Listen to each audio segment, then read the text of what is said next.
L'invité du jour, animé par Aurélie Véron. L'invité du jour sur Espoir FM, aujourd'hui c'est Noémie Planck. Bonjour Noémie. Bonjour. Alors je vous présente, vous êtes co-coordinatrice de l'espace de vie social de l'amicale laïque de Nérac. On va parler ensemble de la nuit de la lecture parce que bien c'est vrai, tout au long de cette semaine spéciale sur Espoir FM, on a donné la parole à des bibliothèques, à des médiathèques, des responsables de ces structures. Mais bien sûr, les nuits de la lecture, chacun peut se l'approprier. D'autres associations, d'autres structures et l'espace de vie sociale de l'amicale laïque de Nérac a proposé des animations. Alors avant de donner ce programme d'animation pour les nuits de la lecture, vous allez nous présenter justement cet espace de vie sociale à Nérac. Qu'est-ce qu'on peut y faire ? Alors, un espace de vie sociale, donc nous, notre petit nom, c'est les Allées 111. C'est un lieu dédié à l'animation de la vie locale. On est agréé par la CAF. Donc, c'est un agrément de la CAF. Et après, donc avec ma collègue, nous, une partie de notre travail, c'est l'accueil, l'animation et la coordination d'actions. Pour les Allées 111, on a tout un panel d'actions pour les familles, puis un panel d'actions tout public et des actions ciblées par choix de l'association sur l'éducation à l'environnement. Et on utilise très régulièrement le support livre comme média à nos actions et à nos animations. Donc la médiathèque Yves Chaland de Nérac, c'est un partenaire important pour l'espace de vie sociale. Ça devient un partenaire très important. Oui, on a autant des actions pour les nuits de la lecture que pour le printemps des poètes, sur des actions purement dédiées au livre. Et on a également des temps d'animation autour du jeu et autour de moments créatifs toujours rattaché au livre qui s'appelle Les Histoires. Donc vous l'avez dit, l'espace de vie sociale, c'est un lieu aussi où tout public peut aller ? Oui, c'est un lieu ouvert à toutes et tous, sans limite d'âge. La seule limite, en fait, c'est le cadre proposé par les animations qui sont parfois plus dédiées aux familles, parfois plus dédiées aux personnes de plus de 55, 60 ans, parfois tout public. Enfin voilà, il y a vraiment... C'est la seule limite, mais après, on œuvre avec ma collègue à aussi faire en sorte que la transversalité soit réellement effective dans nos propositions, parce qu'on voit aussi que c'est de ça que les personnes ont envie et besoin.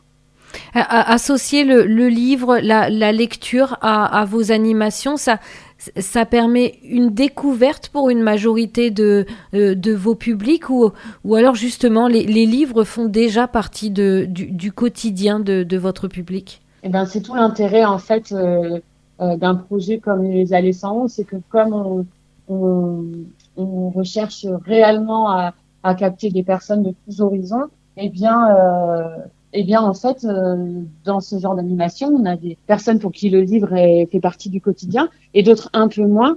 Et au final, la magie opère dans la rencontre et dans la façon dont on va animer et proposer les choses. C'est pour ça d'ailleurs, sur l'animation que nous, on propose cette année sur la lecture à voix haute, qu'on a souhaité partir de textes de chansons. C'est-à-dire que le thème des nuits de la lecture cette année, c'est ville et campagne. Et nous, la proposition qu'on fait, c'est de partir de textes de chansons, parce qu'en fait, on peut tous avoir un verre d'oreille à un moment donné.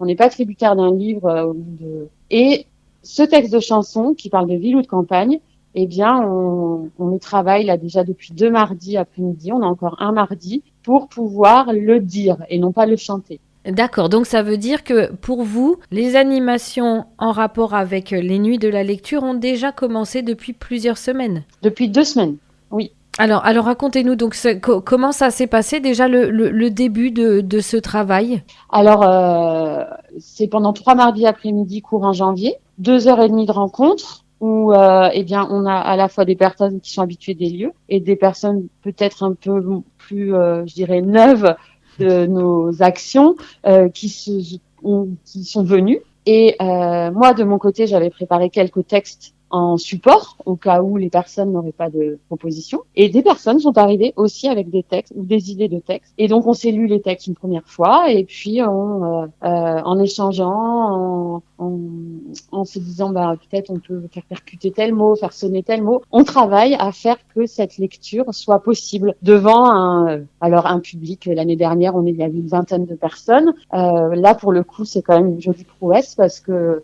toutes autant qu'on est d'ailleurs sur le groupe, pour le coup, tout autant qu'on est, on n'est pas des professionnels de la scène et de la lecture, donc on est vraiment sur des amateurs. Et donc c'est vraiment un beau moment que nous avons vécu l'an passé et qu'une partie du groupe a souhaité reproduire cette année. D'accord, donc c'est un vrai travail d'oralité aussi, accentuer le ton sur le bon mot, se tenir face à un public aussi. Il y a une gestion du stress aussi pour certains dans le groupe.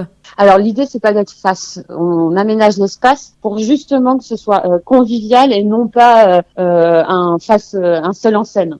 L'an passé, par exemple, on s'était mis en cercle et des gens s'étaient mis dans le cercle et autour et les enfants avaient pu s'asseoir au milieu. Enfin voilà, il y avait eu cette spontanéité dans l'échange et c'est vrai que le cercle du coup facilite. Et puis l'intérêt aussi de se connaître et de travailler, c'est qu'on fait confiance au groupe. L'an passé, quelqu'un avait pu à un moment se dire je sais pas si je vais pouvoir tout lire. Hop, une autre personne est arrivée en relais et spontanément le texte s'est lu à 2 voix au lieu d'une prévue au départ. Et ça c'est lié aussi au travail qu'on fait de confiance, de rencontres où les gens apprennent petit à petit à aller vers l'autre spontanément. Est-ce que la chanson qui est lue est annoncée dès le début ou est-ce que justement il y a un petit jeu de découverte aussi au fur et à mesure de la lecture?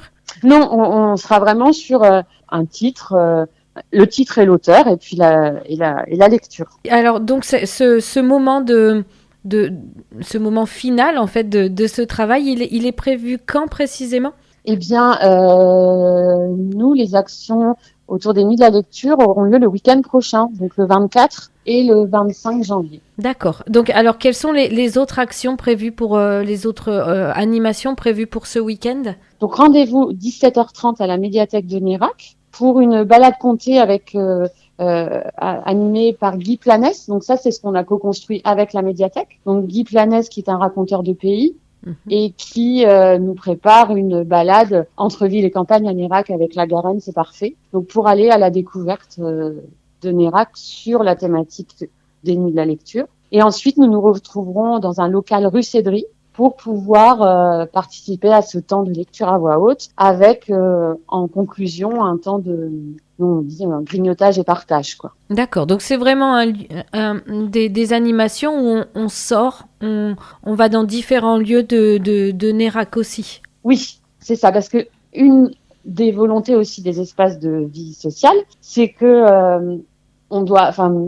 c'est d'aller vers la découverte aussi de son environnement, d'être acteur de sa ville, d'être acteur de son environnement, de le connaître. Donc, on a intérêt à faire des choses à l'interne, mais on a aussi intérêt à aller vers les personnes aussi. Alors, et d'en capter de nouvelles par là même. Et oui, tout à fait. Donc, pour participer à ces animations, il faut réserver? Alors, c'est mieux parce qu'on a un nombre quand même restreint de places, donc la réservation peut se faire auprès de nous ou auprès de la médiathèque. D'accord, très bien. Tout simplement, voilà, en les appelant. Les animations sont gratuites? Les animations sont gratuites. Et d'ailleurs, il y en a une également le dimanche, mais qui est spécifiquement dédiée aux familles, dans le cadre de notre projet parentalité soutenu par la CAF de Lot-et-Garonne, que nous avons appelé journée feutrage littéraire. Où là, on se passe une journée ensemble de 10h à 16h avec Claire de l'association Ecolox et on travaillera autour du livre et de la laine à créer à partir d'un livre ou bien que les familles apporteront ou bien qu'elles choisiront dans notre bibliothèque un marque-page, une petite pochette à livre et un décor en laine feutrée autour de l'univers du livre choisi. D'accord, parfait. Donc on retrouve toutes ces animations sur Internet si on veut avoir le programme détaillé. La page Facebook de l'espace de vie sociale relais et pour la partie avec la médiathèque de Nérac sur le site de la médiathèque. D'accord. Donc c'est vraiment quelque chose d'important. Est-ce qu'on peut revenir sur les débuts de ce partenariat avec la médiathèque de Nérac? Comment ça s'est fait? Quelles ont été les premières rencontres? Ça s'est fait, je dirais, petit à petit au fil de l'eau, entre des aspirations initiées ici et des envies communes qui ont émergé aussi à la médiathèque. Je dirais que là, il y a aussi le propre des relations humaines où, à force de se rencontrer, de discuter, eh bien les projets émergent. Oui, tout à fait. Et donc, dans le futur, bien sûr, la nuit de la lecture reste pour vous un moment incontournable. Il y a d'autres projets en commun dans l'année? Alors, nous avons en commun ce que je disais en introduction, je crois, le Printemps des poètes, où la médiathèque, là, est partenaire d'accueil de nos corbeilles de poèmes à semer. Peut-être on aura l'occasion d'en discuter. Ah oui, c'est au mois de mars, c'est ça, le Printemps des poètes? C'est au mois de mars, oui.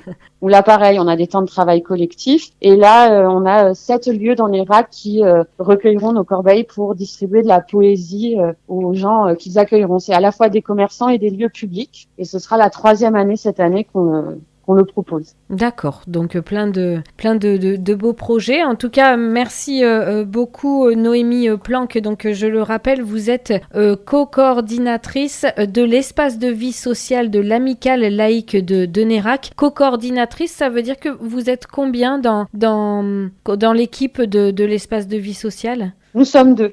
Ah bah voilà. Donc voilà. 2 coordinatrices, donc co-coordinatrices, c'est bien ça. C'est ça.